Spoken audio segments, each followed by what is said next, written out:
জুলাই আন্দোলনের প্রথম শহীদ আবু সাইদ হত্যা মামলার রাষ্ট্র ও আসামি পক্ষে যুক্তিতর্ক শেষ হয়েছে। যে কোনো দিন রায় ঘোষণা করা হবে বলে জানিয়েছেন আন্তর্জাতিক অপরাধ ট্রাইব্যুনাল ২।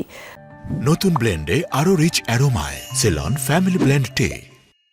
মঙ্গলবার যুক্তিতর্ক হয় এই মামলায় বেগম রোকেয়া বিশ্ববিদ্যালয়ের সাবেক ভিসি হাসিবুর রহমান সহ ৩০ জন আসামি, তবে গ্রেফতার আছেন ৬ জন। প্রসিকিউশন বলছে ২৫ জনের সাক্ষ্য গ্রহণের মধ্য দিয়েই মামলাটি প্রমাণে যথেষ্ট তথ্য প্রমাণ উপস্থাপন করেছেন তারা। আর আসামিদের সর্বোচ্চ শাস্তির দাবি করেন রাষ্ট্রপক্ষ, তবে আসামি পক্ষের আইনজীবীরা তাদের মক্কেলদের খালাস চেয়েছেন।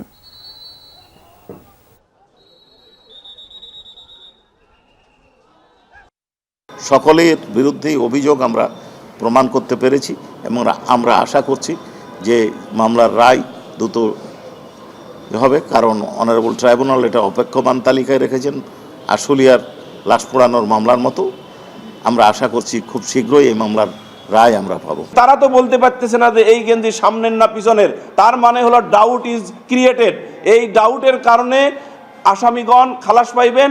কারণটা হলো যে পৃথিবীতে একটা প্রিন্সিপাল আছে ক্রিমিনাল জুরিসপ্রুডেন্সে, যে একটি সন্দেহের উদ্রেক হইলেই ১০০০ আসামি ছাড়া পায়, কিন্তু একজন নিরপরাধ ব্যক্তি যেন শাস্তি না পায়।